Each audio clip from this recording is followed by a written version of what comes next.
All right, everybody. We are live. If I could just figure out this.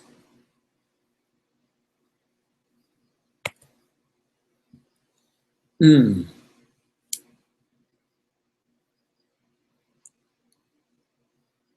always happens on the live Facebook.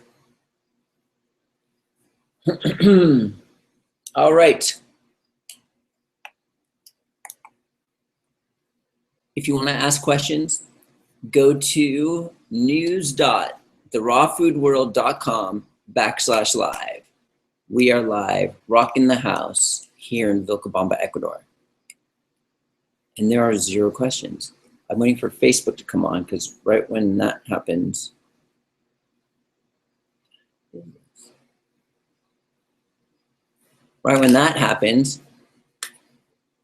this is obviously a toy, but what does it go to?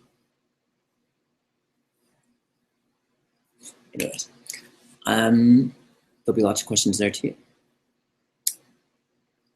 Anyways, the Raw Food World Retreat is coming up soon.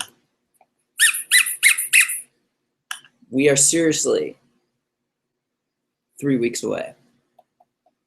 Wow, 3 weeks. The retreat sold out.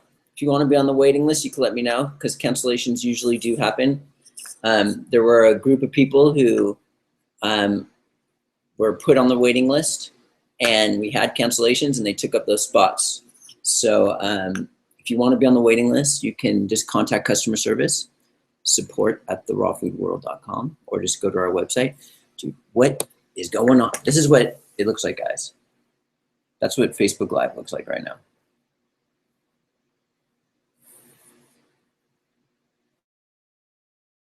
I think I have to finish it and start it again. Oh. Come on. This is good because we're waiting for viewers to come on anyways. I think we go through this every single week, so maybe I just have to wait a little bit longer. So if you want to ask any questions, go to news.therawfoodworld.com/live. In the meantime, good thing there's no questions because I forgot to eat tonight. I ate this morning. So what I'm going to do is make a meal and eat it right now. Sound good? Raw food meal? Good? Sweet. So this is what we're going to do. I'm going to get an avocado. I'm getting an avocado. Some olives. What else do I need? See clear.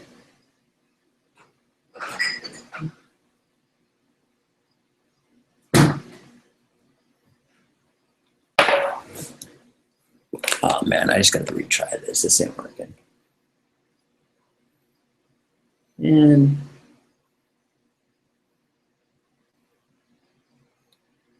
I'm making dinner, everybody, so you could join in and watch me with that. All right, we'll just keep letting it go. No. Let's just reset the phone. I know that doesn't work. Oh. Oh, sweet. I might have done it. We're live. Okay. Okay. Sweet. So what we're doing right now, since there's no questions whatsoever, I'm making dinner. That's right. I'm hungry. That's what I'm going to do. We're going to need a knife. We're going to need a spoon.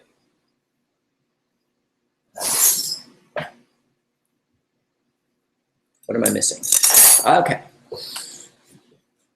I'm not going to do a huge meal. It's kind of late here.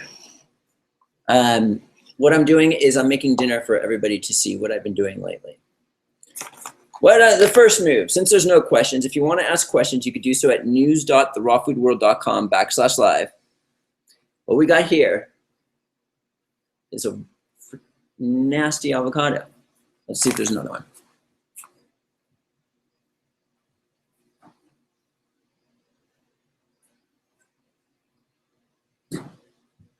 This one's better.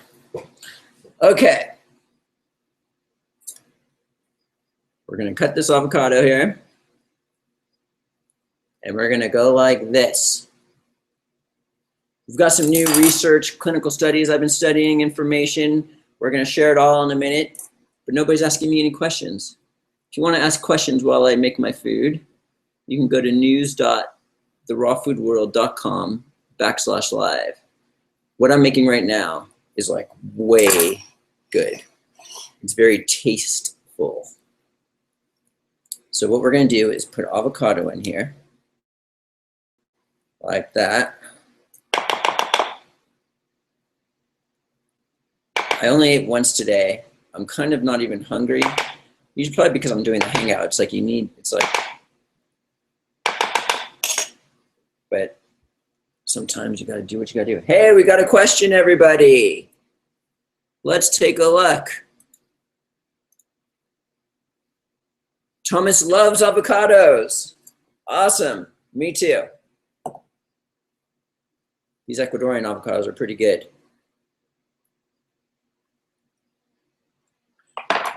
Put that in here too.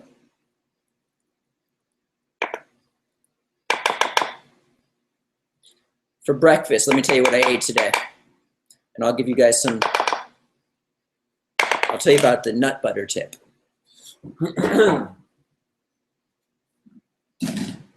Just get a towel.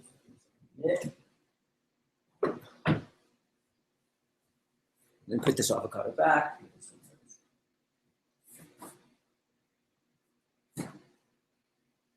Okay.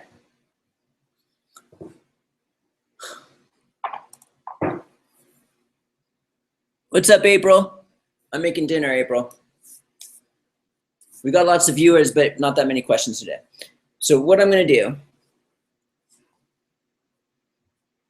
is I put avocado in the bowl. Now I've got scissors, and these are our pitted Peruvian olives that we have at cost right now on our website. Okay, so we've got the avocado, right? That's a lot. That's a big avocado. I'll probably finish it. And then what I'm going to do is I'm going to take these scissors and just cut bits of olives right into here. See, on a raw food diet, everything tastes great. Don't get me wrong, but taste selections are kind of like not as many as before. So when you get weird tastes like these Peruvian olives that are just like kind of bitter but just like fatty and good, it's like an awesome thing. So what I'm doing is I'm throwing all these tasteful items into this meal right now. And it's just like a taste bud roller coaster ride, which you will see. Okay, so we're putting these Peruvian olives in here with avocado. And then, last one. Still no questions. All right. Dinner. Then the next tasteful ingredient, onion. Dude, this is so tasteful. It's crazy. Onion is one of the most tasteful raw foods there is. Last week we talked about the onion and grapes, and they both had a certain amount of ability to do so, like a percentage in a clinical study. And then what happened was they mixed the two together. Let's say one was 30%, one was 40%. You would think if they mixed them together that the killing rate of cancer would be 70%. But because of the combination and chemical composition, chemical reactions that take forth, it was actually like way more than, it was more than 70. It was like over 100 because the combination of the two were awesome. Okay, so what we have here, if you're tuning in just now, right, everybody, is avocado. I haven't eaten dinner yet. These Peruvian olives that are at cost on our website, which are ridiculous. Everybody loves these things. And onion. And then I'm adding some of this sea clear, which is a miso of some sort. Very salty, tasty, awesome. Speaking of salt, there's a clinical study on this stuff. Okay, what else? Oh, this was, normally I have a salad, right? But this is just too much food for me. Right, okay. So we have this cut up every day. It's wild cilantro from our garden and purslane, which is high in omega fatty acids. Let's dump that in there. So it's just cut up. Okay. I'm not going to use tomatoes. I'll put them in the refrigerator for nori nachos that we like to make with the tomato, but I think I'm going to. There's just not enough time in the day lately. And this is dulse, the seaweed. Throw that in there. Like that. We got a question. Okay, we got all sorts of questions. What kind of olives are you? Website, we have them at cost right now. We have at cost specials every month. They are the Peruvian olives.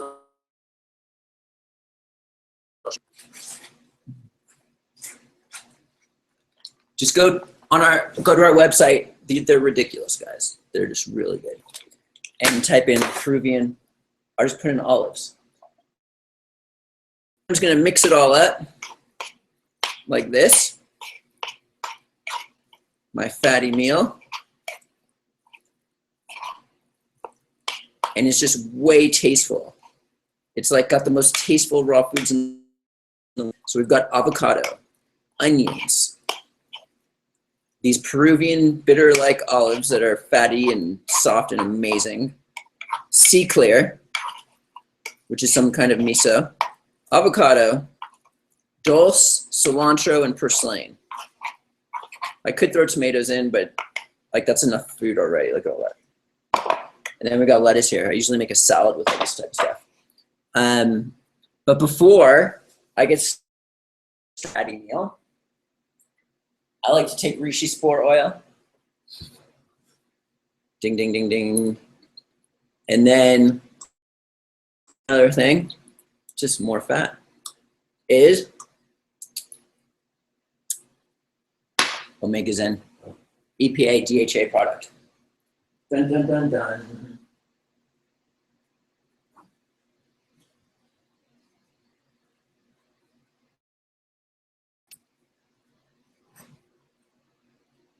All right. We're in the process of formulating or attempting to source a new vegan DHA EPA product that is off the charts.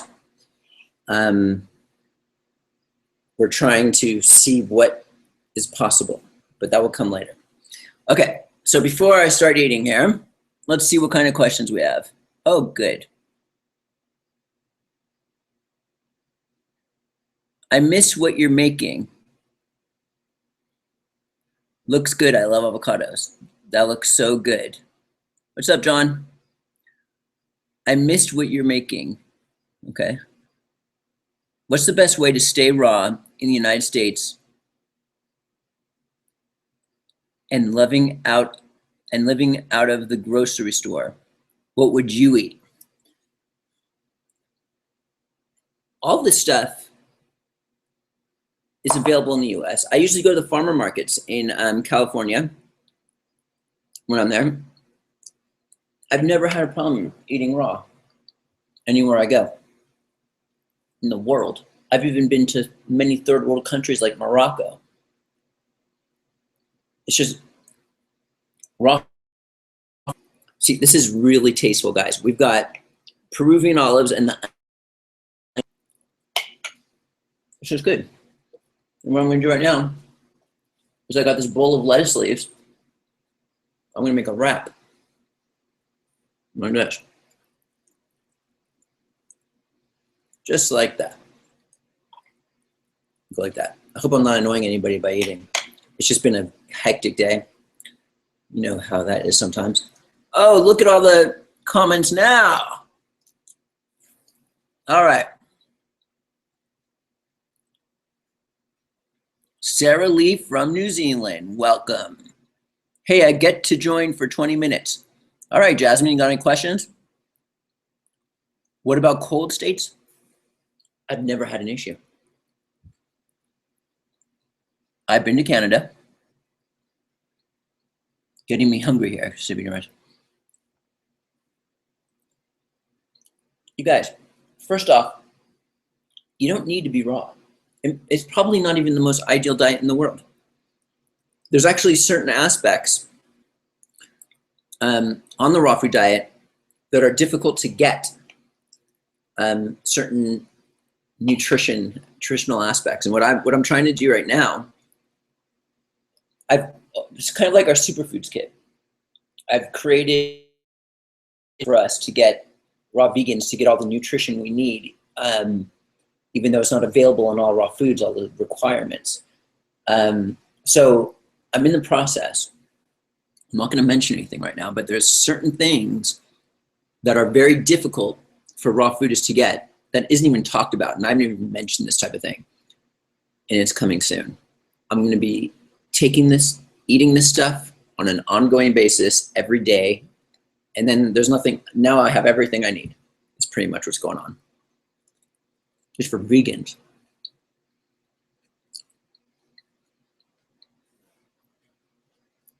Okay.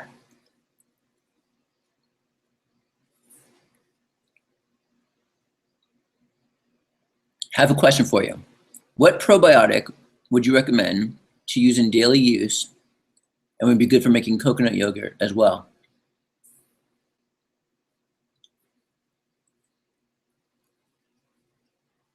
Okay, firstly, probiotics are, but they survive in different types of probiotics, survive in different habitats. For example, food creates more probiotics that are geared towards breaking down cellulose fiber. And then they also kind of send messages that control our cravings, if that makes sense. So when you start eating crap and stuff like that, all sorts of things are happening. So the main thing important than taking a probiotic supplement is creating a habitat to where these types of bacteria thrive. Because if your habitat's in your gut, and then you throw in probiotics that are not going to work in this type of habitat, then what are you doing? It's like a waste of money. However, it could be beneficial, but the main thing is our habits and our lifestyle and everything like that. In terms of probiotics,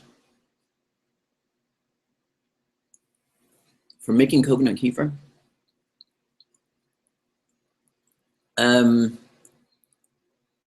eating, I mean, there's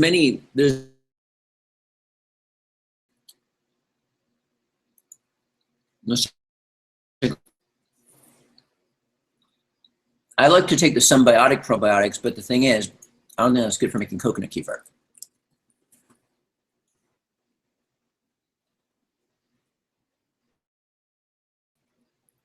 And we're out of this other one.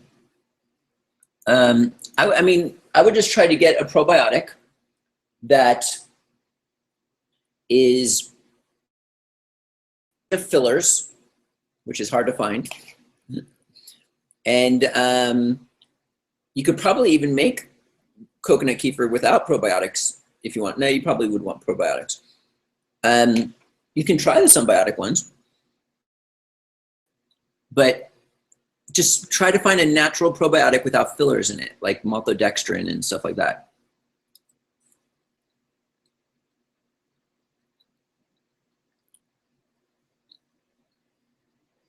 Matt, because you've been eating raw for over 15 years, do you despise the smell of fried foods? I love the smell of fried foods. I go by and I smell In-N-Out Burger. I'm like, memories. So no, I don't despise it. I got quite a day. Had a new water heater put in, a new kitchen faucet. Left from California, going to make me a big salad for dinner. Just was at Sprouts a few days ago. Cool.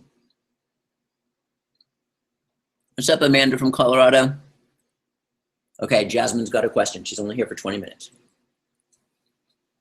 And I'm raw and going to make raw yogurt. That's kind of why I asked. Oh, you were that's okay. Tammy, you're coming out here, right? You've been saying that though for a while. Hello from Kentucky, and plans to come back and do a tour. Would love to see you come back to the Bluegrass State with you and your family. I'll be doing a tour probably after the June retreat. That's what I'm guessing. For those of you just tuning in, I didn't have dinner this evening. So what I did was this is a very tasteful meal. I put avocado, sea clear, onion, the Peruvian olives that we have at cost on our website, which tastes ridiculous, and some cilantro and other things. And I'm just throwing it in some lettuce here. Yeah, okay. Thanks, we'll definitely take a look. Keep an eye for the, okay. Now we're gonna look at the questions here. What kind, okay. This is where you ask questions, Tyler, go for it. Any news about peeling nuts coming back? Sorry guys, I don't mean to like pig out here. You know what, I'm gonna ask my guy right now. It should be very soon.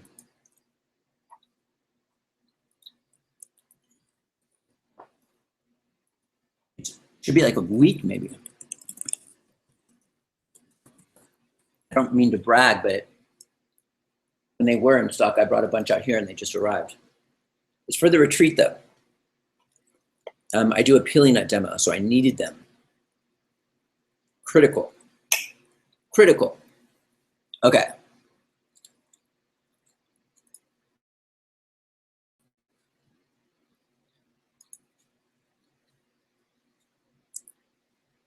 Joe writes, Joe's coming to this retreat. He's very much looking forward to it. Is there any certain dish or meal at the retreats that you look forward to the most? I'm excited to try those crab cakes from your video. See you soon. Those crab cakes are kind of bland. What we have now is Elena Lev for this next retreat. For those of you tuning in, we had a bunch of people on a waiting list because we sold out on the December retreat. Excuse me. And we already had a couple cancellations, and these people filled up the cancellations. So if you want to be put on the waiting list, because cancellations usually do happen, people usually have life crises or whatever, then you can do so. So for this retreat, it's an entire different ball game here with the food. Elena Lev has been has been doing these raw food events and raw food movements, and she's been a chef for longer than I've been raw. Like the very first raw food event that I went to, she was serving food there. She's been doing this for a very long time, and comparing like what we're going through with Elena to get everything prepared compared to previous chefs is this is the level of the food. If you look at the pictures of the food that we're going to be creating and the demos and what you're going to be learning during the retreat, it's like a whole nother class. Like it's upgraded big time. I'm certain, Joe, that you're on my newsletter list, right? So you probably have seen some of the pics of the food that we're going to be doing here. It's just, it's being taken to a whole new level. And Stefan, your friend who's been to a previous retreat, who's also coming to this retreat, will be able to attest the differences between that retreat and this retreat and how it's improved greatly.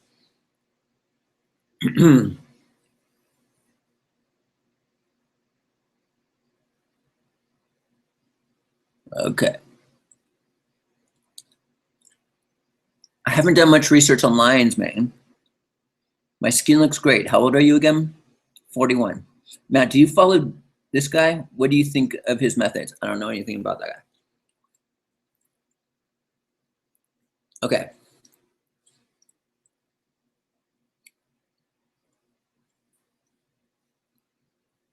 So about all her stuff, it looks amazing. Okay, Nancy Rice.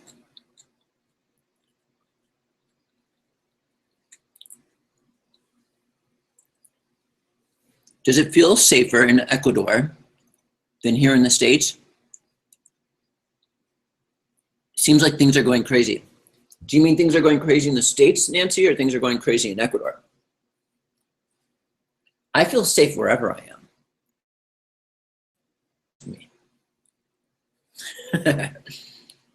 No, but seriously, I just don't, I don't fear that type of stuff. Okay, so you got, oh no. I kind of want to tell you what I'm using for my skin. Okay, anyways. Yeah, I feel safe wherever I go. Danger is almost kind of fun. It's life. But anyways, many people, when they come out here and they research, this is a small town, so people talk. And there was like maybe once every 6 months time, and then it gets blown up on the community boards or something, and then someone reads about coming to Vilcabamba, Ecuador, and like the one crime that happened 6 months ago that was posted by people, they just freak out thinking it's dangerous as it could be, when there's like things happening every minute in the United States compared to once every 6 months here in this small town of Vilcabamba, Ecuador. I just find it kind of funny.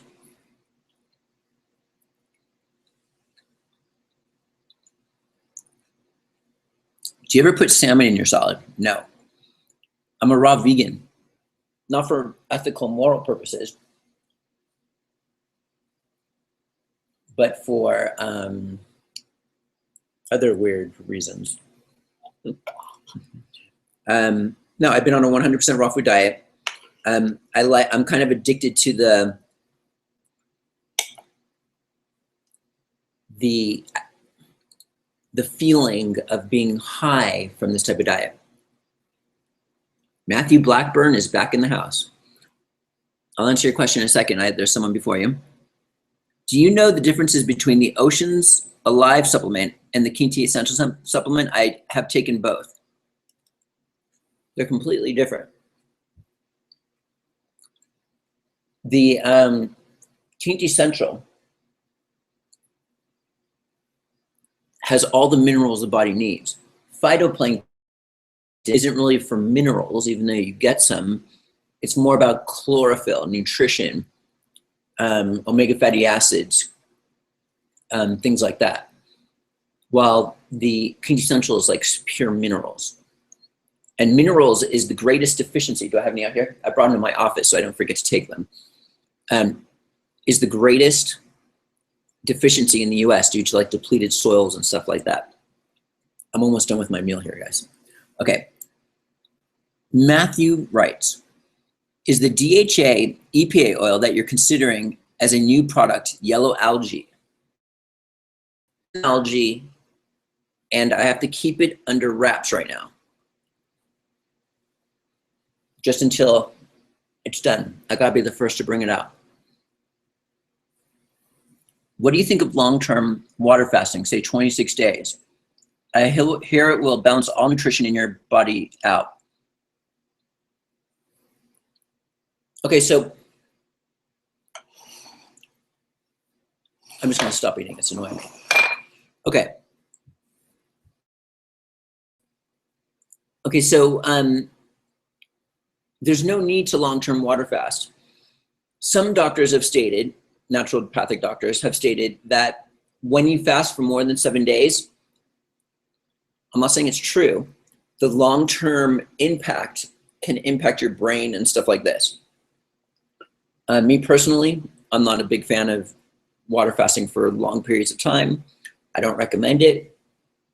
You can balance out all nutrition levels either on a juice fast or even doing a raw food diet. What is fasting anyways? It's eliminating all food from your intake.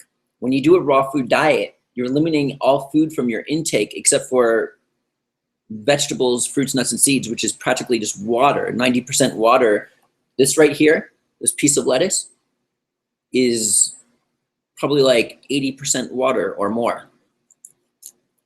Fruit, 90% water. It's not dense at all. So it's almost like eliminating everything from your intake but raw food. And then you get balanced out on all levels just by doing that. And especially when you start drinking vegetable juices with all those phytonutrients in there. What's up, Laura? Okay.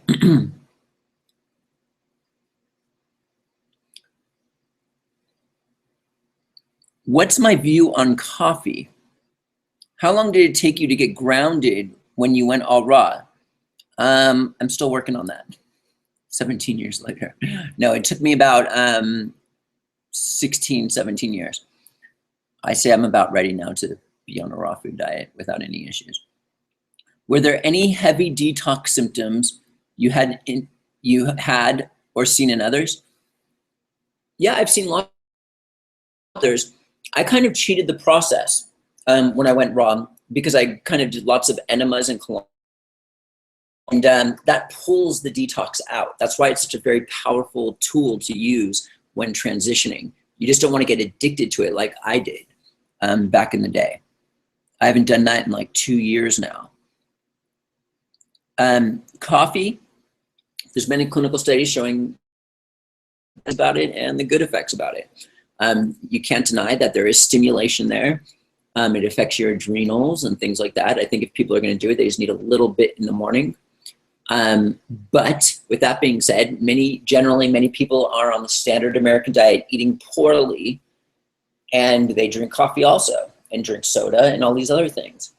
The best thing that we can do is to eliminate the refined sugars, the processed starches, the trans fatty acids. All these things are damaging to the human body.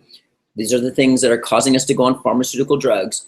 If you can work on those things and not worry about the coffee and just continue to do the coffee like you are, you're going to start noticing improvements. Your blood pressure, your cholesterol is going to improve. All these different things are going to improve. So it's like you can do coffee last. My mom did that. Took her years. She thought she would never give up coffee.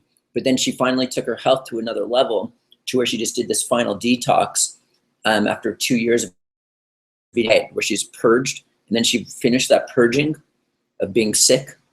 And she's like, oh, I'm not drinking coffee anymore. It's a natural occurrence.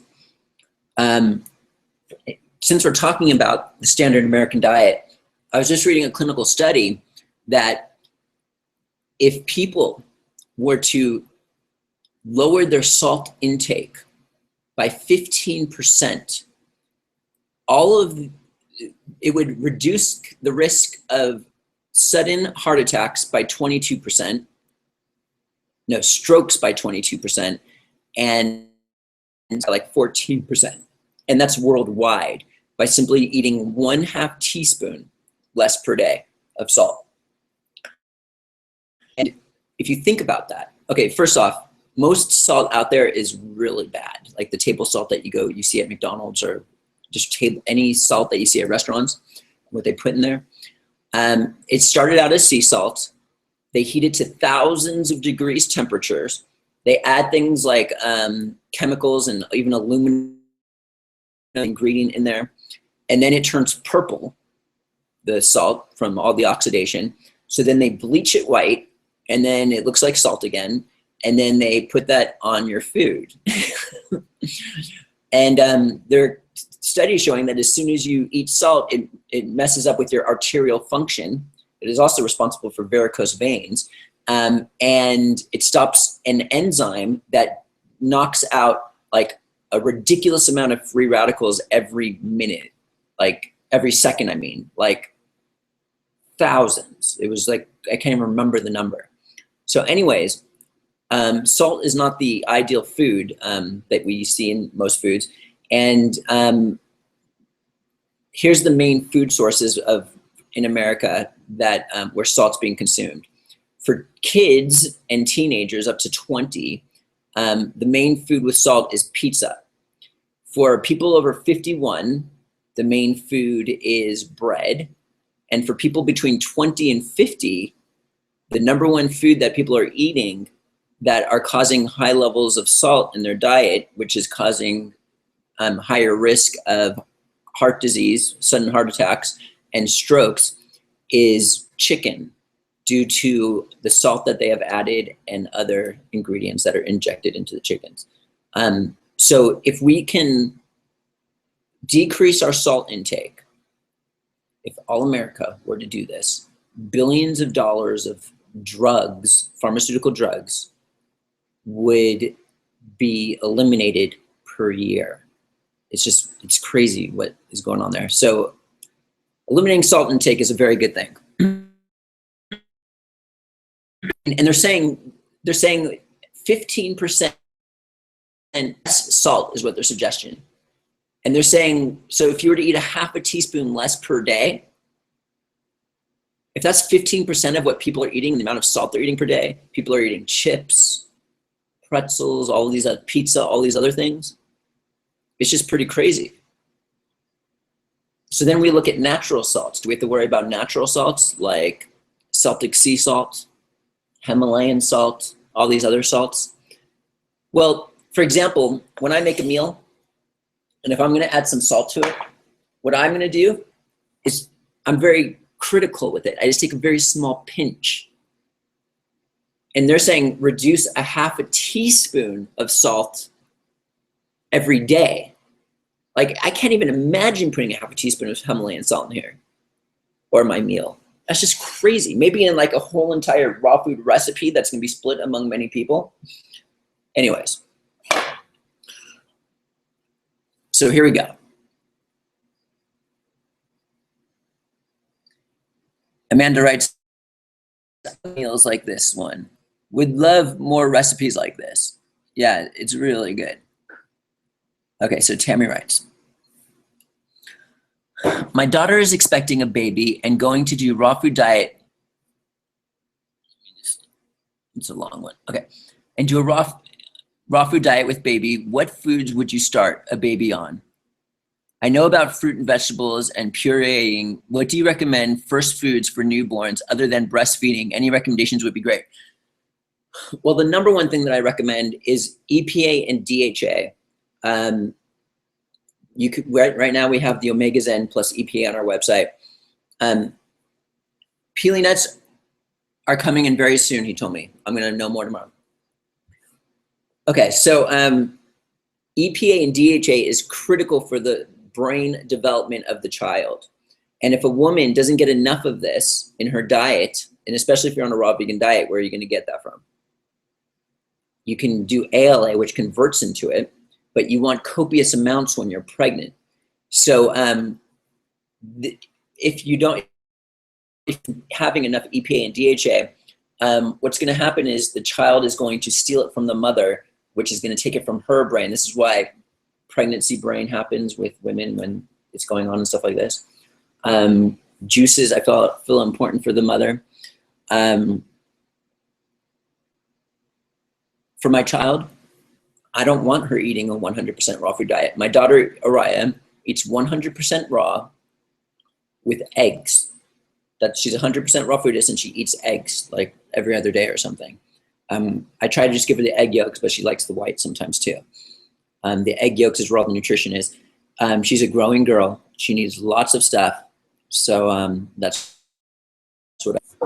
lots of nutrition.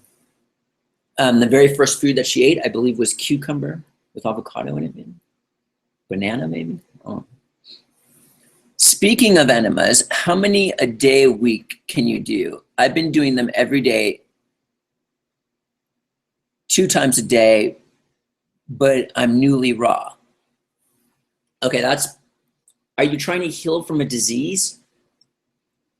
I mean, I was like the biggest enema addict around for like 12, 15 years.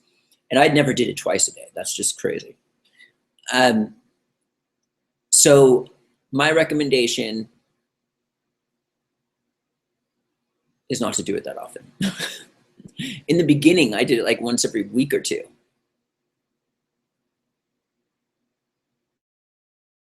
And it's going to mentally addict you. It's just something that I recommend doing if you don't need it, not to do it that crazy often. Okay. Nancy writes, my son has had seizures for 30 years. Have done so many things, just thought maybe a water fast could help him as nothing else has. Thanks. You don't want to put, wait, your son has had seizures for 30 years. Okay. I personally wouldn't do something like that. Okay, so the recommendations. Okay, the biggest thing in the health realm right now for seizures is a ketogenic diet, where you eliminate refined sugar, processed starches, and you eat mainly fat. The brain loves fat. It feeds off the fat. If he's probably eating a lot of bread, cereals, sugar like soda, things like this might be one of the causes of the issues. First off, I'm not a doctor, and before you make any changes, I recommend consulting a doctor. I'm just sharing things based off of my experience. So what is recommended for seizures, this one woman who is a big proponent of medical marijuana, she actually, her child had seizures, and she does like a lot of research on this thing, on medical marijuana. And she put her children on a ketogenic diet, and they're doing much better. And also, one of the best things for that, and it's been, and she states that it should be the first line of medicine for them is medical marijuana for seizures. Not necessarily, you could do CBD oil. You don't have to do like straight THC, but it's generally 25 to 1 C. That's kind of like a standard method to look at, and every individual, if that makes sense. But we have all of these CBD receptors within our body. There's some in the colon, there's some in the brain, there is some all throughout the system. And when you don't need a lot, but when you start to take these things, you use these CBD receptors, and it's been said to be good for epilepsy and seizures and stuff like that. So 2 things you can do is put your child on a ketogenic diet based off of this research, and maybe do some CBD oil, medical marijuana, 25 to 1 THC to CBD. Hey, Matt, one more question for you. Have you heard of 60-fullerene, Gurovital, GH3, or oxaloacetate? If so, what are your thoughts on them? See, Matthew Blackburn is like a superfood mad scientist, if that makes sense. So he's like up on all this type of stuff. I'm like this too, but I've never even heard things. Hey, Crystal, maybe you can copy and paste this and email it to me so I can see what's going on here. Someone said, looking good. Where's Araya? Araya's sleeping or in bed. I think everyone thinks I look good today because I'm not wearing the typical outfit. I've decided to start changing my outfit every day. So, yeah, look, I'm even wearing black pants. Woo! Okay. Martin is back. Let's see what he's got to say. Someone says, can you spell the name of the olives you ate? We have them on our website. Just type in olive. It's the only one we have right now. We're out of stock of all the other. OLIVE at therawfoodworld.com. Just type in that and it'll pop up.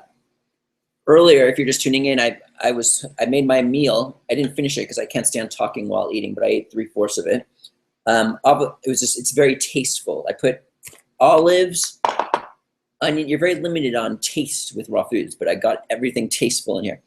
Onion, avocado, dulse, which is a seaweed, some sea clear, which is a chlorella miso, and some cilantro from our garden, along with some purslane from our garden. Yeah. Okay.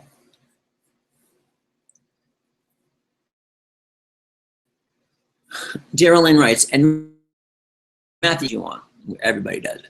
My cholesterol has gone up since I've added D3 and omega-3 supplements. Any ideas on how to lower cholesterol and still keep my D3 and omega-3 levels up? Okay, so what levels did your cholesterol go up? Okay, this whole entire cholesterol thing is whacked out. First off, there have been no studies showing that if you have high total cholesterol, which the doctors are crazy about, that it is bad for anything, cardiovascular disease or nothing. No, it's not bad for anything. Your total cholesterol. Okay, so how does this work? First off, our body produces every single day like 3,000 milligrams of cholesterol, which is 75% of the cholesterol we do, and only 25% of the cholesterol is what we intake. Now, you said you're taking vitamin D3 supplements and omega-3 supplements, and you're wondering why your cholesterol went up. Now, cholesterol is actually a precursor for D3. So you actually need cholesterol to produce vitamin D3. You need cholesterol for many things. You need cholesterol for, there's a coating around every single cell. There's a coating on your skin made of cholesterol. It's responsible for brain activity. So when you start taking statin drugs, one of the side effects is loss of memory because of the brain activity aspect. It is a precursor to bile, which is critical for fat-soluble vitamins and breaking down fat. It's a precursor to cortisol, sex hormones, all sorts of hormones in the human body. We need cholesterol. It's very healthy. And people are freaked out of it used to be that the higher ranges of cholesterol was 130. And then like 8 doctors got together on a panel and they agreed to lower that to 100. Overnight, 8 million people were put on statin medications. Later, it was discovered they had ties to the drug companies. So now everybody freaks out when they're over 100 in cholesterol when it's totally fine. The best way to test your risk for a heart attack would be more of looking at your triglycerides, which are fats that travel around in your bloodstream, which are produced from insulin. They convert sugars into fat. And if you have high triglycerides, guess what? You probably have higher insulin. So you have triglycerides, and then we have beneficial cholesterol, which is HDL. For men, you usually want that over 40. For women, you want that over 47. And the best test to see if you're in danger of heart attacks would be triglyceride number over HDL. And 2 or less is like excellent. 6 or more, you've got a problem most likely. In between, whatever. The lower, the better. But the whole total cholesterol situation is kind of almost BS. There's even some people who have genetic issues where they have high cholesterol. There's nothing they could do about it. Sometimes like ridiculously high, 300 or something like this. There have been no studies showing that this is bad for them. We want to be looking at these other levels and stuff like that. The main thing we want to be doing is eliminating processed foods, processed starches, trans fatty acids, and then these levels will come to normal 99.9% of the time, unless you have one of these genetic issues where your cholesterol is high all the time. And then still, you just got to be eating healthy. We don't want to be on statin medications, but before making any changes, speak to a doctor. I'm just speaking based off of nutrition. I've got no letters at the end of my name. Any way to lower your cholesterol? What is your cholesterol? Inquiring minds want to know. I got to know.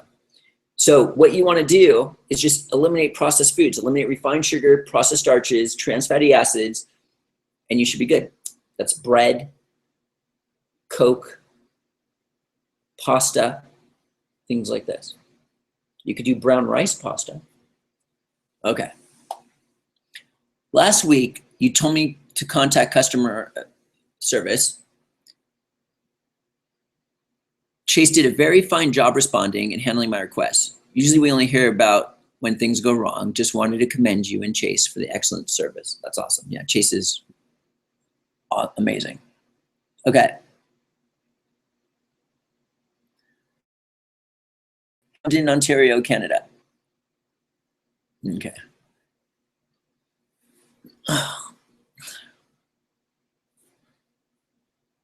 GH3 was an old longevity supplement, kind of disappeared off the radar. Yeah, those type of things usually do. What is the best way to start a raw diet? Transition's really good. You don't even 100% raw food diet in order to be. You could do a cooked whole foods diet. So cooked whole foods, I've seen many people heal from all sorts of diseases just by doing a cooked whole foods diet, eating high raw. Yeah. But if you wanted to start a raw diet, I'm a big fan of transitioning. Or you could just do something crazy like me and go 100% raw overnight. It's like, why are you doing it in the first place? You got to make sure you're covering your grounds and getting the nutrition you need through certain supplements. You know, like I take the quintessential, I drink vegetable juices all the time, things like this to make sure I'm getting the nutrition that I need. Especially when you don't eat animal products. Maybe you want to do really high raw and minimal, small amounts of like egg yolk and like cooked. Don't do that, but I'm just saying that will help cover your grounds if that's something you're concerned about. If you're willing to do all the work like me, drink vegetable juice every single day, buy some certain supplements and drink them all the time. Quintessential I feel is critical. Things like this, omega products, then by all means go for it. B12 patches, K2, D3 and K2 patches. Matter of fact, I'm going to take one of these right now. Okay. Do you take more than one kind of mushroom extract? I pretty much only take our Rishi spore products. They're so potent and powerful, especially the triterpene crystals. I'm getting the caps here shortly so you guys can see it, but we have them in caps now. They're at cost. The Rishi spore products, the triterpene crystals that we have, we've extracted the most potent constituent. I've got another superfood to talk to you about. We've extracted the most potent constituent of the Rishi mushroom. They're the triterpenoids. Clinical studies have shown we're the only ones that have it. The only reason why there is clinical studies on it is because they want to show, like the Rishi market is trying to show how powerful they are. They extracted triterpenoids, and it was so powerful at boosting the immune system that it killed the herpes virus, like in a test tube. It killed the HIV virus in 3 different clinical studies, tumor cells, things like this.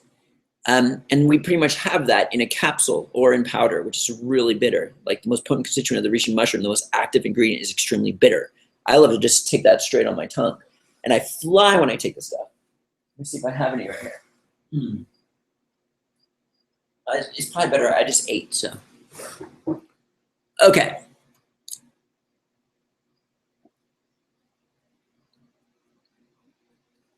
Do you do much raw crackers or kale chips, dehydrated goods? Me personally, I don't, but I'm happy to do it. I'll show you. We make these nori nachos.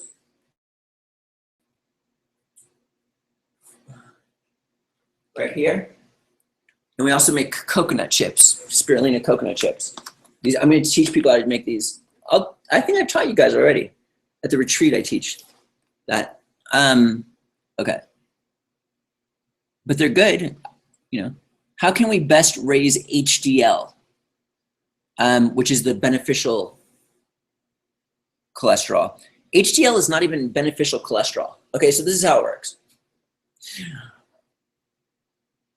HDL is like a protein capsule. LDL is not even cholesterol. They call it the bad cholesterol, but that's a protein capsule. What it does is it takes cholesterol from the liver, brings it through the gut or the liver and then through the bloodstream and brings it to where it needs to go in the tissues. For example, if you're eating lots of refined sugar or processed starches, or you're not getting enough collagen, you're not eating an apple, which has this copper enzyme type nutrient, then you have some issues in your cardiovascular system. Maybe you are having ulcers or cracks or something like this. So the LDL comes, you call this bad cholesterol, it's actually helping, and it takes calcium and creates a Band-Aid to heal this area for you. So it's actually doing good.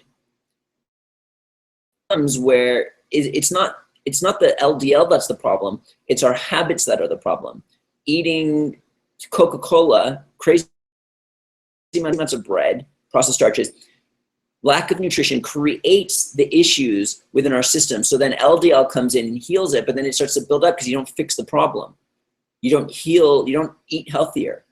So the best thing you could do to raise HDL is to eat healthy, eliminate refined sugars, eliminate processed starches. These are the two main culprits for cholesterol issues.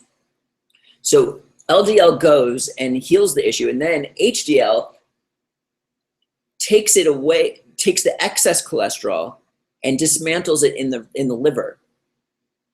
So it's like that's what's happening there. So the main thing we want to be doing is just eating healthy. It usually fixes everything.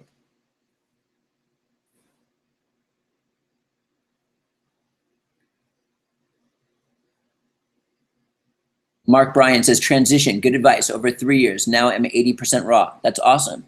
Yeah, you guys, you're gonna start feeling better just by eliminating processed foods. Your sinus cavity is gonna clear up. You're gonna have more energy. You're gonna feel down at times too, at low energy, because you're going through withdrawals and detox. But it's amazing. Let me take my B12 pad.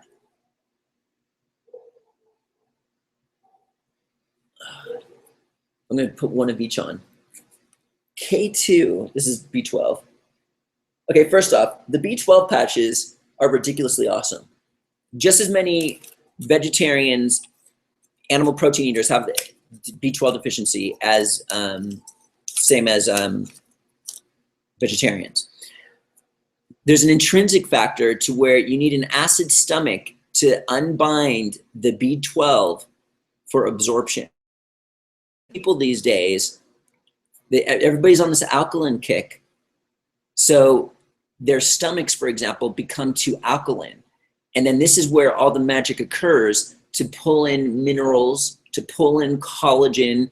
And if your stomach is not acid enough, between 1 and 3, it should be extremely acid, then you're probably not going to absorb B12 well. Some people are taking acid blocking drugs, and then your B12 is screwed. And there's calcium carbonate in there. It's like you might as well go eat cement. That's just like nasty. So you want to stay away from acid blocking drugs.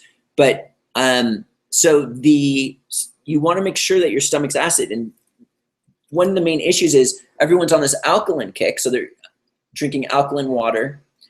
And then also people are stressed more today than ever before. And when you stress and produce cortisol, you lose acid in your urine, making you becoming more alkaline. Then we become too alkaline. So when you don't have enough acid either, because when your stomach is between 1 and 3 acid, it produces an enzyme only between those acidic levels. It produces an enzyme that digests proteins. And if you don't have that, you start getting bloated, you're undigested protein, you're not absorbing the protein, for example.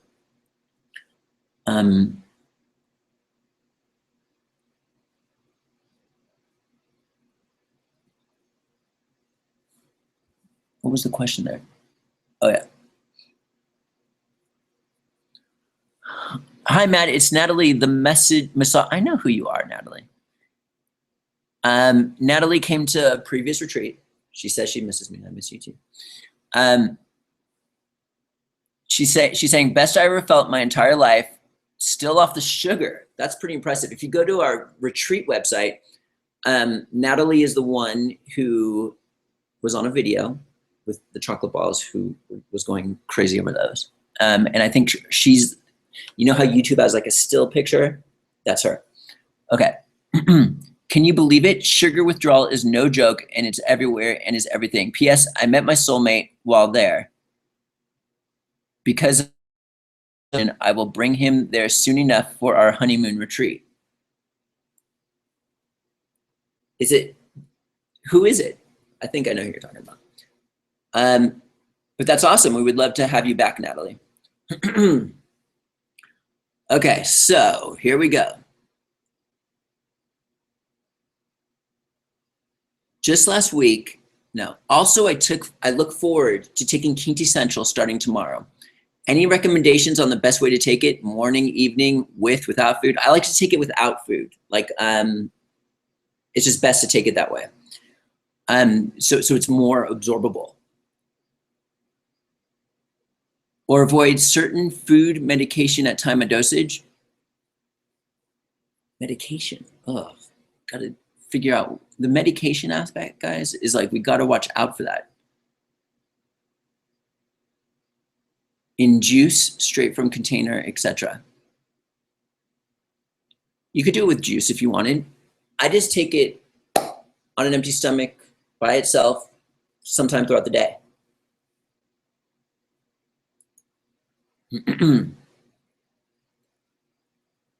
Sammy is back. What is your top tip for busting stress, Matt? I love the MSM shampoo and conditioner from your site. That's the Soy Nay. But they are both pricey. Really? We just had them at cost. Please, please, please put them at cost specials. Thanks, Matt. It almost smells like chocolate. That's actually what I use today.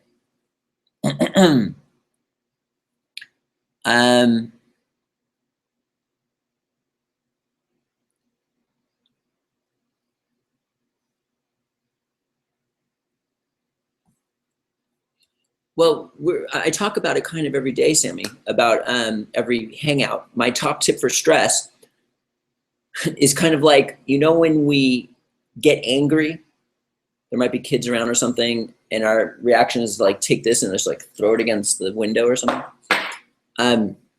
So generally we know how to control our anger, right? We just focus and we just kind of like watch it dissipate. We didn't get angry. We've all done that, I'm sure. It's the same thing with stress. You kind of got to just focus and just watch it dissipate and get out of there. It's like you've got to overcome that. It's almost like you're because if it's not, you produce cortisol, which causes all sorts of havoc on the system. It makes you overweight, fat. It takes your beauty away. It could start messing with your collagen, sagging skin, all sorts of things. So it is critical that we do everything in our power to bust stress. It's almost like a battle. You see yourself in stress, you have to figure out what to do about it. It's almost like, I can't like, you just focus, just like you get rid of anger, you have to figure that out. Just like you figured out how to get rid of anger. Ayaka said, you said you don't use much salt in your salad, but you do use many salty ingredients like sea clear, dulse. I think some amount of salt is very essential for healthy living. I like Himalayan pink salt. Yes, that's true. This meal that I just ate, I don't think there was even a half a teaspoon of salt, if that makes sense. What are the benefits of Peruvian olives? The benefits are grand. There are a lot of phytonutrients in olives that are great for combating free radicals, and many people don't like to eat a lot of sugar. And for the people who don't like to eat a lot of sugar, we usually get a lot of these phytonutrients from fruit.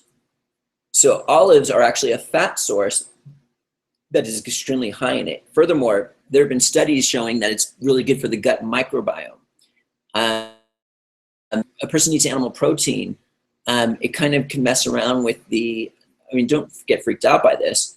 It's normal, but it's been shown to increase something called TMAO, and olive oil actually counteracts that. And that TMAO just doesn't get out of hand. I second that. Chase really helped me with my last order and even called me and left a message on my answering machine, which is thanks, Chase, for me as well as responding.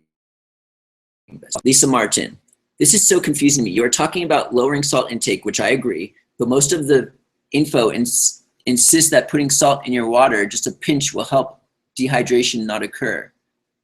Also, this person loves sea salt, but most health info is touted as Himalayan salt. Okay, so when I'm talking about salt, as we were mentioning earlier, we're mainly talking about the crap salt. And the amount of salt that you're eating, just a pinch, compared to the tablespoon that many people are eating, more than a tablespoon that many people are eating per day through pizza, chicken, bread, things like this. This is what we have to be watching out for. For example, someone just said that there's salt on these Peruvian olives, there's salt in the sea clear, there's salt on the dulse. I don't have a problem with that. I'm just saying the clinical studies showed that in the standard American world, that if a person were to lower their salt, would save billions of dollars in medication, pharmaceutical drugs. And if they say 15% and they say lower a half a teaspoon per day, that's only 50%.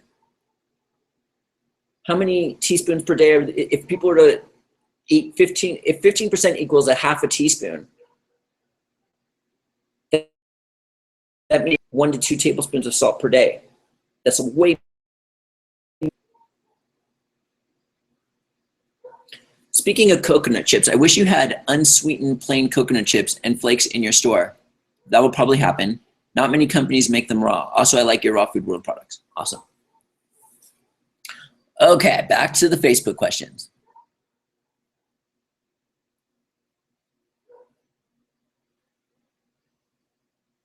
Matt, how's your dad doing since you started him on the good, healthy path? He's doing great.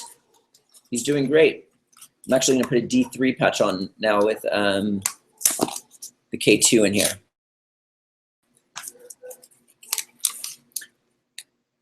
As long as, if you're new to hearing about this, my dad was 300 pounds or something, like 280, 70 years old. No, 70 something years old. And, you know, he just told me one day, you know, he once ate healthy with a nutritionist, and then the nutritionist died, and he just gained all, the nutritionist died from cancer. And he gained all his weight back.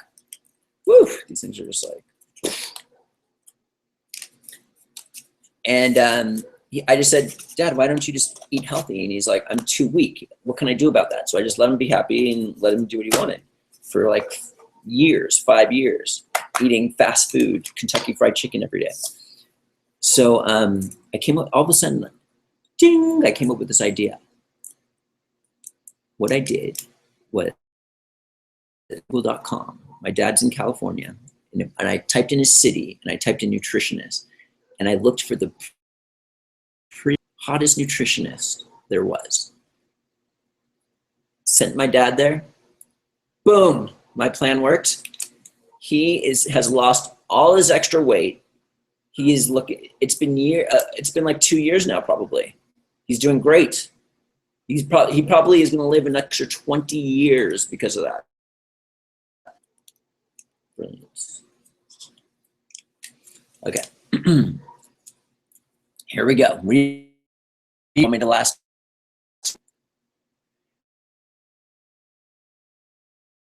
And I guess that includes peanut butter. That is the second time I heard that. I've never said no legumes. I just said that's where I wasn't a big fan of them. But I've kind of changed my tune. Like, did you hear me say that like on a video a long time ago? Or I don't know. I eat cashews. That's supposed, and they're very beneficial. So I think it's definitely okay. What is your opinion on mono meals? Like eating one huge raw vegetable or fruit as a meal. Yeah, it's definitely a beneficial thing. So Natalie, you were saying that since you left the retreat,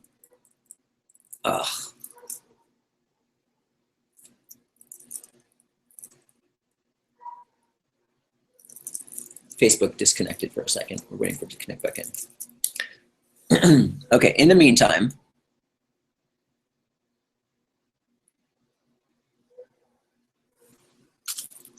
see, the internet out here is really good, but we're having some issues with our current provider right now, and we're kind of like switching it. Anyways, the Facebook's about to reconnect. What kind of water filter do you recommend? And once Facebook comes back, we'll talk to Natalie a second. What do you think of ozonated or ionized water?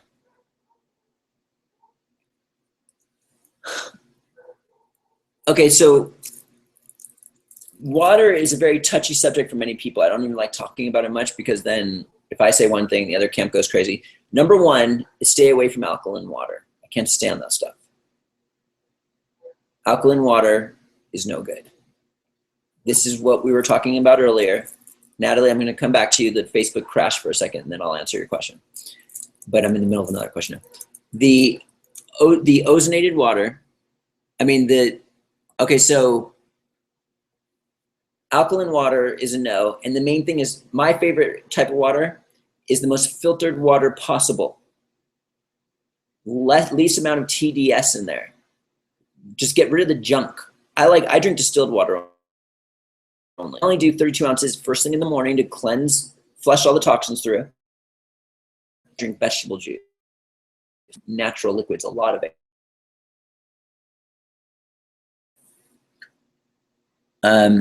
What is your opinion on mono meals? Okay, so Natalie, you're talking about mono meals here. Now, from your last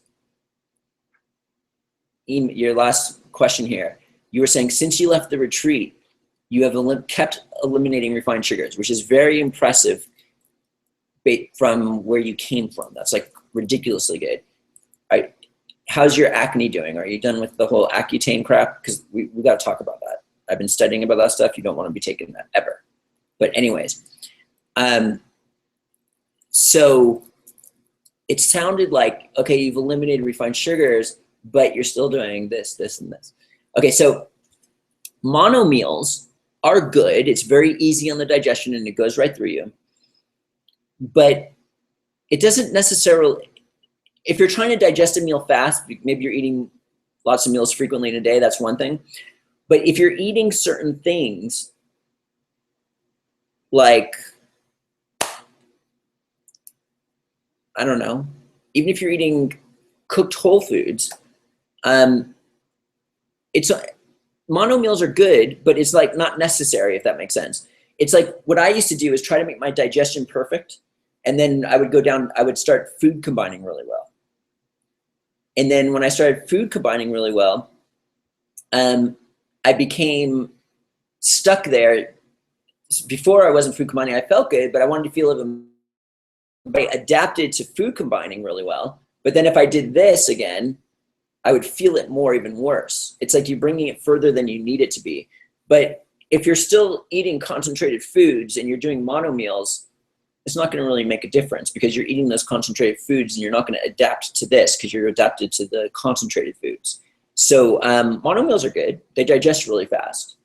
There are studies showing that when you mix raw foods together, it increases their effectiveness.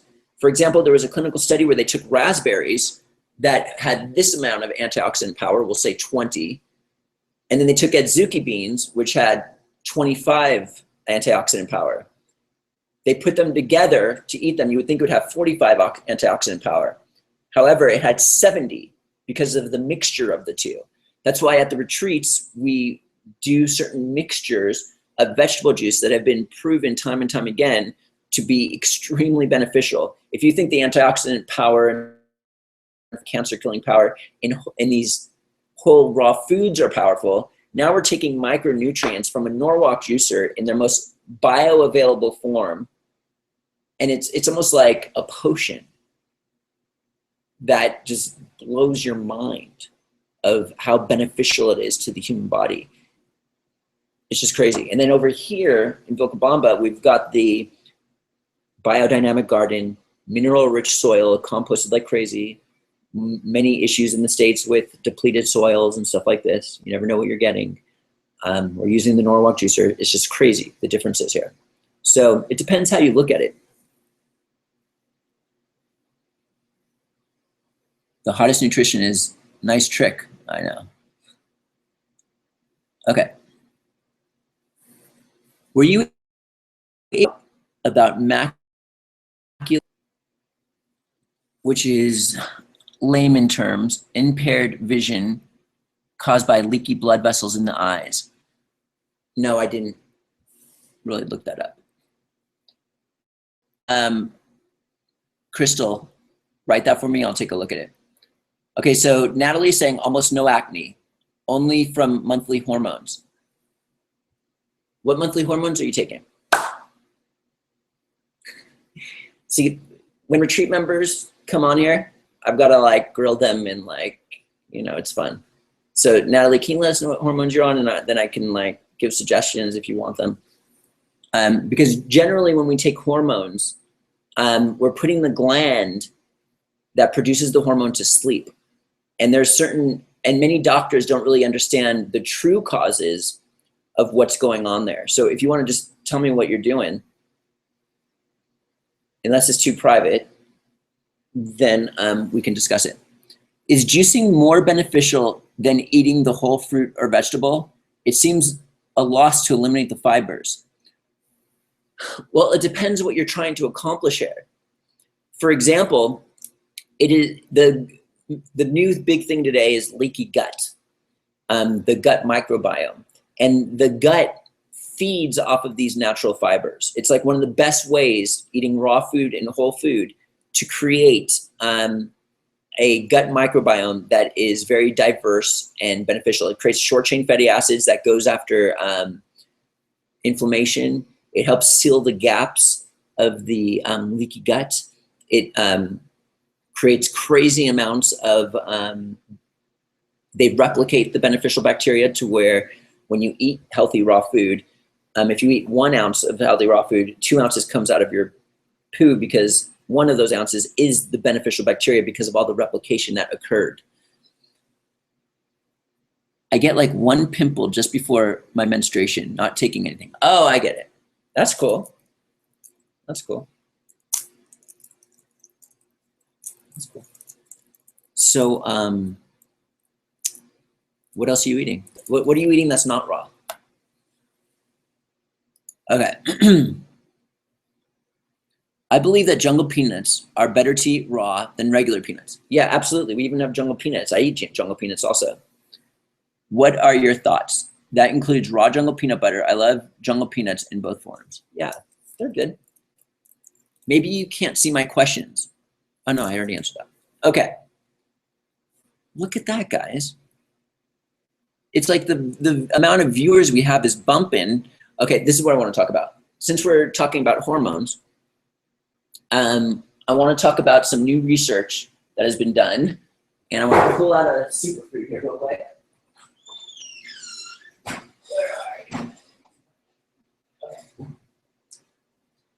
Okay, we're going to talk about aguaje, some new information about it.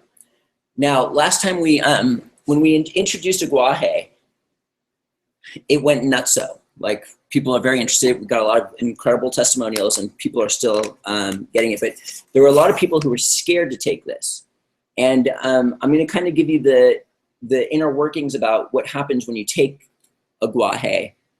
First off, this is just a fruit. It has like 8 times more beta carotene than carrots. So beneficial. It's just a regular fruit. In Peru, they are giving this to show that. Okay, so the beauty, the aguaje, is it has phytohormones in it. And this is what freaked people out, but this is the main beneficial component. Many people in Peru use this to help with fertility and things like this. But when people freak out when they hear phytohormones, because that equals phytoestrogens and stuff, aspect.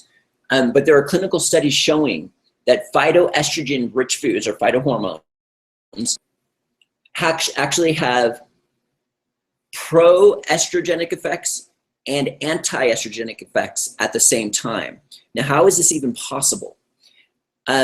What they found was when they, there was this, okay, WHI is the Women Health Initiative. This is a very popular study where they were testing women and they gave them estrogen pills, not phytoestrogens, but just estrogen pills. And it helped with bone mass, bone density, and it helped with menstruation symptoms. However, it had some negative impact on, number one, breast cancer rates were up through the roof, and clotting factors were through the roof in the brain, in the lungs, and the heart. So there was like some dangerous aspects with taking estrogen pills, but there's also beneficial aspects. However, which are in many different things, the main thing that they talk about is soy, phytoestrogens, but there are some other phytoestrogen rich foods. What the phytohormones do is they actually help the bone mass, but have no bad effects on the uterus or other areas that we're talking about, such as these clotting factors or breast cancer. In fact, it actually helps these aspects. So how does this work? Why is it that estrogen messes up things and is beneficial, but this is selective? Well, there are two types of estrogen receptors in the human body. There's the alpha and the beta receptors. Facebook just cut out again. Okay, so there's the alpha and the beta estrogen receptors all throughout the body. Now, there's a graph that shows that phytoestrogen rich foods only bind to the beta estrogen, but not the alpha. And you can see it in the graph. There's a complete difference. Now, the reason there's all these clotting factors that happen when people take estrogen pills is because there's all these alpha receptors in the liver and they dump all these clotting factors in. So when you take phytoestrogen rich foods, it has no impact on the liver unless you were to take crazy amounts, which you're not going to be doing. So also, so now let's look at breast cancer cells. Here we also have beta cells here. I mean, these are beta estrogen receptors. And what happens is when you take the breast cancer cells in a petri dish and you put phytoestrogen rich foods in there, what they do is they bind to the beta receptors. They compete for the receptors, estrogen receptors in the breast tissue, so the estrogen doesn't bind. So this actually helps. So the phytoestrogen rich foods actually helps prevent breast cancer. And studies actually showed the percentage difference, while estrogen messes it up. The estrogen rich foods, there's beta cells, beta estrogen in the bone area, so it actually is beneficial. These clinical studies show that these phytoestrogen rich foods are beneficial to bone mass. And one issue that we have with estrogen is the uterus. What happens is we have progesterone that opposes estrogen. And what happens is estrogen comes into the uterus and increases the uterus lining. And when progesterone is there, it kind of does the opposite. It kind of like, it's like the estrogen kind of promotes growth in the breast tissue also, but also in the uterus, while the progesterone kind of like mows the lawn, is like what women use. It lowers it. So when they took the estrogen pills, there was a higher risk of endometrial cancer and stuff like this. However, when they were taking the phytoestrogen rich products, it had no impact. In fact, it actually stated the ones that had more of these phytoestrogen rich foods had a 30% decrease risk of all these gynecological cancers. And there was another study where they were doing with bone testing, bone density mass, and the one they did they did control group, and then they did soy, which is rich in phytoestrogen. And these two groups the control group lost a lot of bone mineral density. The progesterone group lost less, just a very little, while the soy group actually gained bone mineral density. It actually improved bone mass. And there was another study, fractures. So a lot of people don't like taking soy because of GMO and other aspects and pesticides and things like this. This is a straight fruit from here in Peru, just down the corner from here. And it's just straight from a tree, and they're all over the street. There's fruit and all the stands and everything like this, and they just eat this. It's a fruit. There's no negative stuff in here, if that makes sense. And this is very rich in phytohormones. And this is just a very powerful, and there was a clinical study showing it had no impact, bad negative impact on the uterus, but still helped with premenopausal symptoms. There was like like some sort of scoring system over 11 different aspects to where this was beneficial through all of them. So I'm a big fan of this product after especially this research. Aguaje is rich in these phytohormones, which differentiate compared to estrogen on which receptors to bind to, and it actually doesn't have any negative impact, but only beneficial impact. Boom. Okay.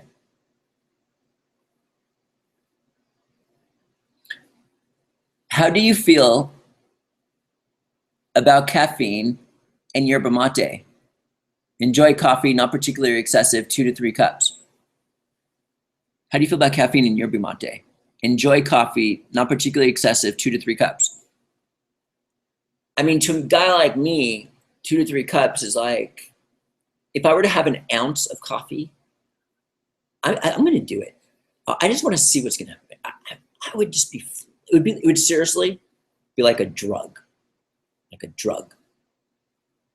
Anyways, that's me. I'm like crazy sensitive man though. That's 2 to 3 is actually like, compared to most people, is probably a good amount. But yeah, yerba mate is just less. It's like taking it to another level. Again, there's beneficial things in coffee, but also, you know, I'm a purist. You're not going to see me doing it, but you know, for most people, it can go a long way. The goal is to just bring it down to very small quantities, and if in the long run you can eliminate it completely, that's great. But the best type of energy is not stimulation, it's natural energy. And that comes from eating properly, sleeping well, stress-free, things like this. I never take any stimulant. Well, never mind. Chocolate is stimulation for me. There's whenever you drink coffee or something like this, there's a negative, there's a boing, and then there's a boing.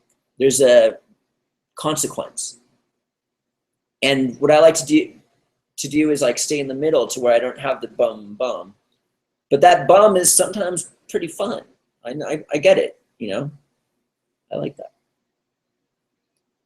But with that being said, as I said earlier in this hangout, the key is to eliminate, if you want to do coffee, but we got to like tweak the rest of our diet. Refined sugars, processed starches, trans fatty acids. Trans fatty acids wreak all sorts of havoc. Let's go over these things. Refined sugar is processed sugar. Soda, just refined sugar. Processed starches is bread, pasta. You could do things like brown rice, quinoa, millet, buckwheat. Baked potatoes are whole foods. But like bread, even wheat bread is bad.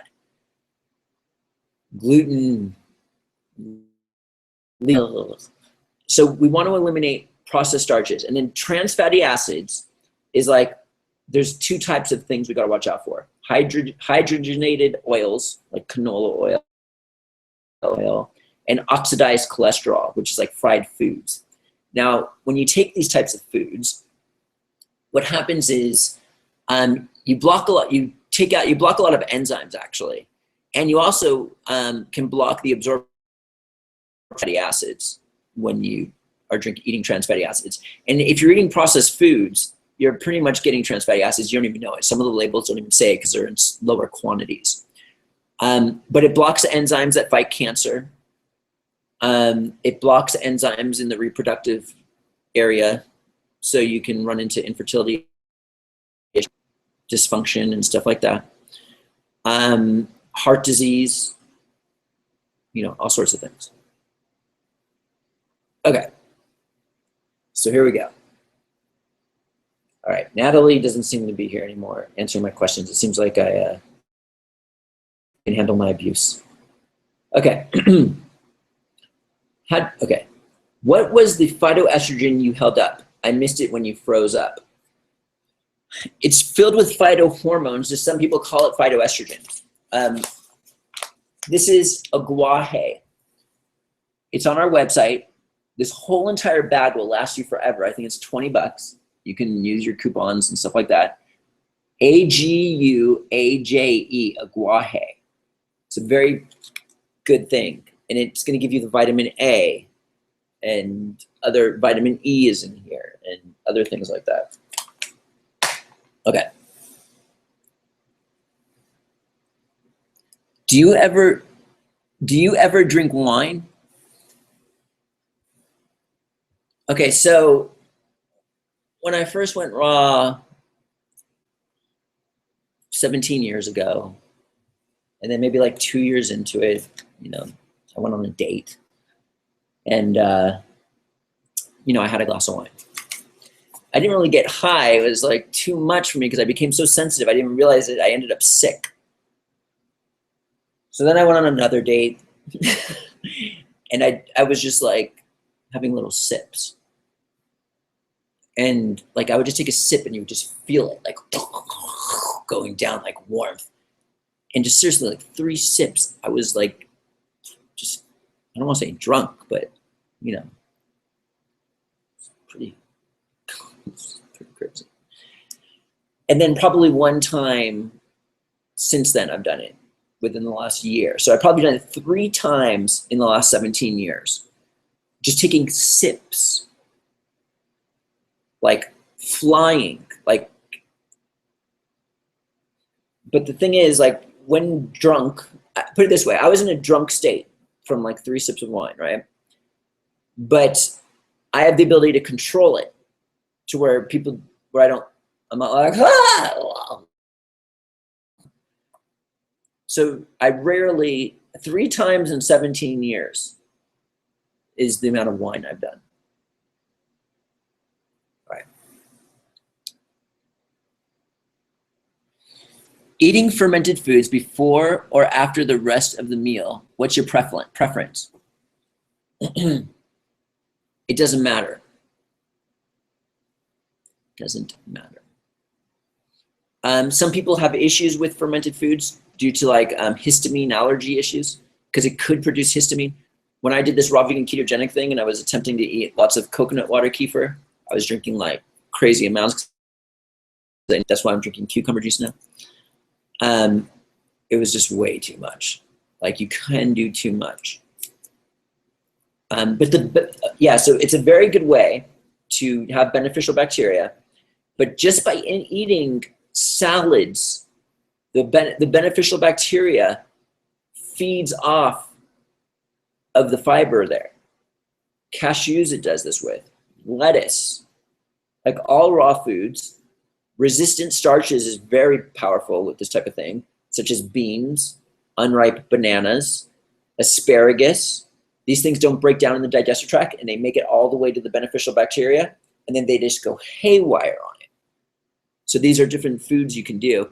I would even say that's more powerful than a probiotic because you're creating it. And that with eliminating the stuff that causes issues in the gut, refined sugars and processed starches, which causes inflammation, porousness of the biliary layer of the intestines.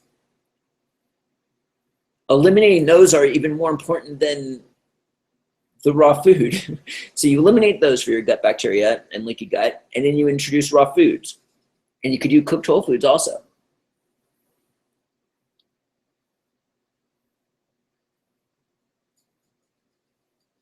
So it doesn't necessarily really matter with the fermented foods.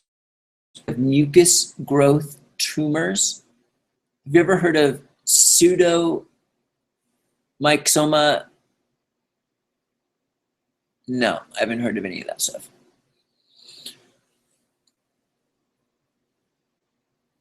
Seems like there's no more questions. It's 9:35. Oh yeah, this is what I was going to share with you earlier. Okay, so my meal in the morning, I usually take lettuce, cut up strawberries I'll put on there, cashew dressing on there, and then I'll add a nut butter on top of that, roll it up, and then eat them. And I just keep going until I can't go anymore, until I'm full. But what I do is I switch up the nut butter every single day, because every nut butter has different beneficial effects. Almond butter is the best tasting and one of my favorites. It's like one of the best sources of protein. Tahini, remember we were talking about the camu powder. It's very important because it has copper in it, which is part of the vitamin C complex. It's almost like an enzyme copper, but it's in tahini also. And tahini is really good for collagen, sagging skin, actually good for avoiding gray hair, has calcium, and many other benefits. Pumpkin seeds, I also make pumpkin seed butter here.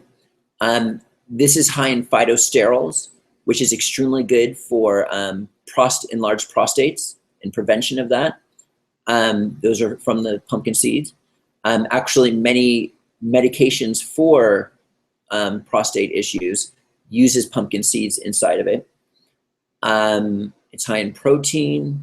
It's got zinc. Zinc is critical for lots of body processes, and zinc is one of the hard minerals to get. So I'm a big fan of pumpkin butter. It doesn't taste as good as the other ones, but it still tastes good, especially with the cashew dressing and stuff like that.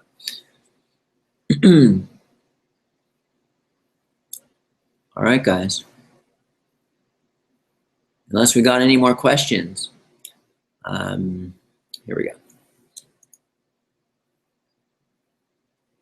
We might have to call it an early night.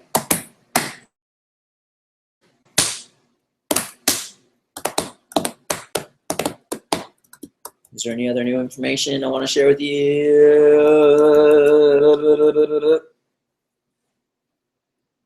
Not that I can think of. Here we go.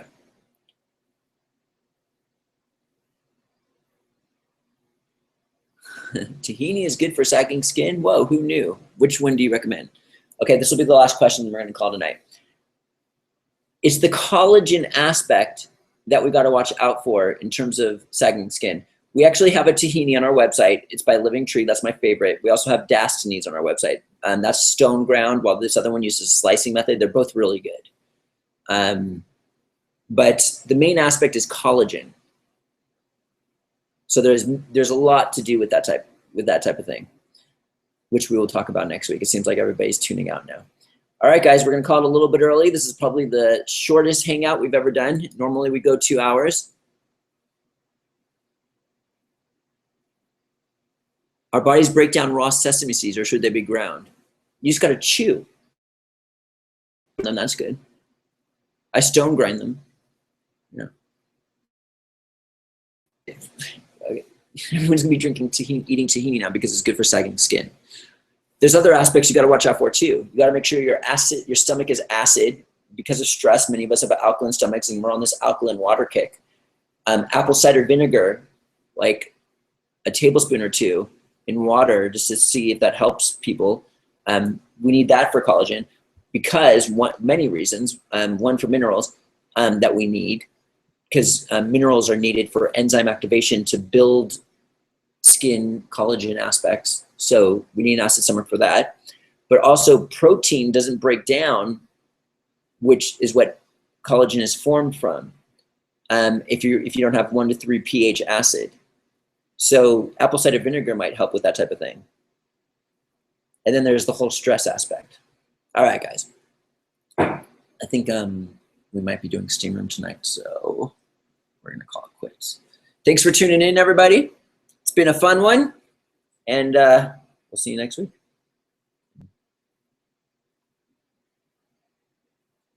Thanks for tuning in, everybody. See you next Tuesday. Oh, forgot to mention, at cost specials, 24 hours left. Lots of good stuff. We've got the dates. We got the Living Light Based Essential Oils and 25 of our other products from the last promo. Rishi Spore products at cost. even the new tritropine crystals, yada, yada, yada. Retreat, March is the next one that's available. This one's sold out. The retreat price goes up December 31st, January 1st. So you might want to sign up before then, like put in your deposit, then you're locked in forever at the lower pricing for that deposit. Even if it's 2 years from now, you don't have to choose which retreat you're coming to. And thanks for tuning in, everybody. See you next week.